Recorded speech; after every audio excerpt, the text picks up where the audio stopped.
Hi, everybody. Welcome back to Stefanie Drysdale's weekly cybersecurity recap number 35 for Friday, September 4th, 2020. Miss Stefanie, what in the world is happening in cyberspace? Hi, Chuck.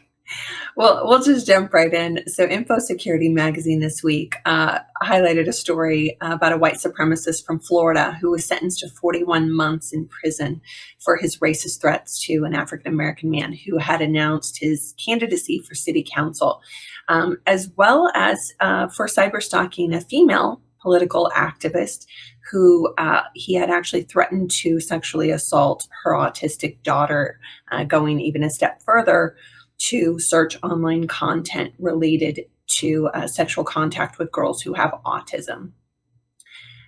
As disgusting as all of this is, I'm super glad to see that the anonymity that some people attempt to hide behind is calling out their incongruencies and their inconsistencies in their public and private personas.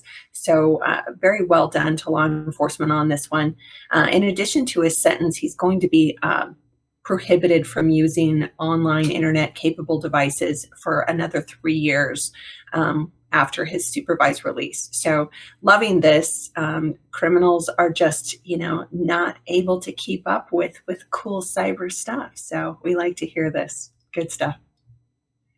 Another individual associated with the dark web marketplace, Alpha Bay, was sentenced to 11 years in prison for his role as a moderator in these dark web forums. Again, further demonstrating law enforcement's advancements into the dark web and identifying seemingly anonymous accounts. So we're very, very excited to see this.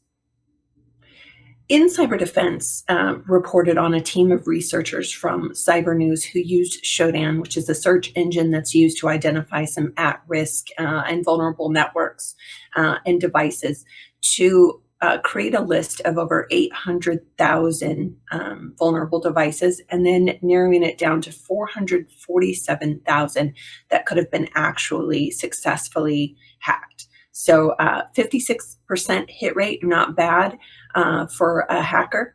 So definitely need to make sure that your IoT devices, your security cameras, your printers, anything connected to the internet is as secure as the network, the computers, the phones, anything that's tied into it. So don't let those little devices and those things slip through the cracks. Those are just as important.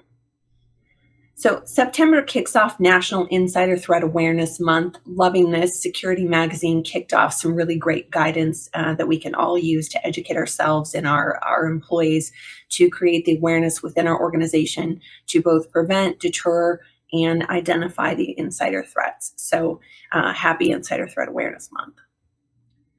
So speaking of insider threat, a Tesla employee turned down a $1 million bribe from a Russian citizen who was plotting to put some data stealing malware on their network. Thankfully, he decided he would rather tell his bosses in the FBI, and then once they identified the suspect and kind of hunted him down, he was attempting to flee, was at the airport. He was apprehended. He is in custody now. So love this. Love the employee just fighting for the employer and catching a bad guy. So well done. Charles Durant shared a Bleeping Computer article that reported on another insider threat, this time from a former Cisco employee, an engineer who ended up deleting 456 virtual machines from WebEx Teams, which resulted in over 16,000 customer accounts being shut down for more than 2 weeks. Cost Cisco more than $2.4 million in customer refunds and recovery time to just restore those accounts. Really important that onboarding and offboarding is done a specific way, that you not only have policies and procedures in place for that, but that they are followed to make sure that employees that are leaving don't later become former insider threats and now outside threats. Security Magazine also highlighted the rising rates of business email compromise attacks, currently accounting for about $1.7 billion in losses. And with COVID, providing new opportunities for scams like new vendor or change of account requests, everything from cyber attacks, tax scams, email, website spoofing, and the most common being spear phishing. It reminds us that employees are still the strongest line of defense against these particular threats. Want to make sure that everyone is trusting their instincts. When you get an email that doesn't look quite right, be skeptical, double check all the details, follow the procedures that your company has put in place. Try not to just skip past things or rush past them or let someone else create an urgency that would make you ignore those processes. They're very, very important.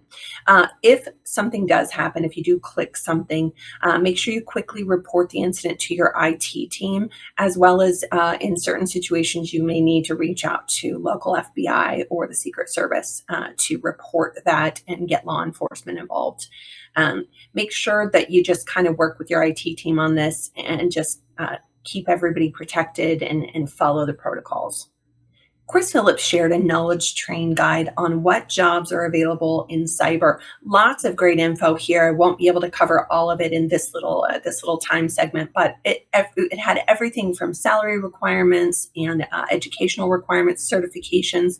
Really, really helpful consolidated resource. So make sure you check that out.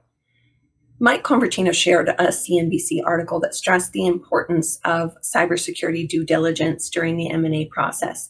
We've talked about this before, how when you buy a company, you're not just buying their resources and their assets, you're buying their problems, and cybersecurity is no different here. So you're inheriting their IT risks, their vulnerabilities, and any potential past compromises become your liability and your problem. This is a huge part of the M&A process in the sense that it does affect valuation. So if you go into a closing for something like this and you don't know what you've just purchased, you could have really, really overpaid for what you were getting into. So make sure you're reaching out to teams like mine or others that will help you make sure that your valuations are on point and that you know everything before you get into the deal. So Chris Kay shared a Tech Beacon article that listed 8 lessons that we learned from the Garmin ransomware attack, from the decision of whether or not to pay to the strategy behind when the attack occurs, the impact being greater, obviously, when it affects customer, the importance of prioritizing the high value data that needs to be secured. So really, really important things to call out there. And let's hope that none of us fall into that category with ransomware. It's no fun. Harold Walker shared a dark reading article listing ransomware red flags, 7 signs that you're about to get hit.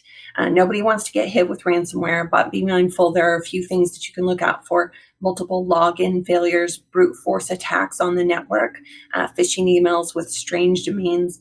A lot of your IT systems should be catching these things as they come in as anomalies. However, just kind of educate your employees on those little telltale signs that they need to be on the lookout for, and reach out to your team if something seems a bit off before it ends up being a big deal. Jose Hoyos shared a Microsoft article on the results of a Deloitte research study that distilled about 4 essential skills for a great CISO. They put strategist, advisor, guardian, and technologist as kind of the columns that they need for a really strong CISO. I'm seeing a ton of this now. The CISO is no longer hiding in the back room, kind of making sure that everybody has their login credentials. This is a really, really visible position, lots of responsibility, board facing, presenting. This is an executive position all the way that needs to go all the way to the CISO or to the CEO. A lot of people are talking about whether or not this position should report to the CIO.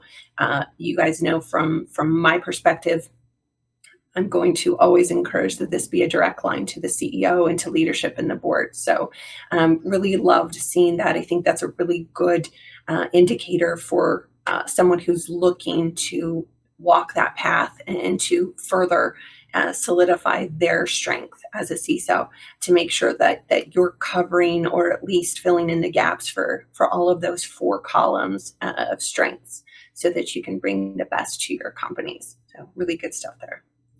And that's what I have for you this week. Hope everyone is doing well. Happy September. We are officially here, and summer is officially almost gone. So I hope you all had a good one, and I will look forward to seeing you next week.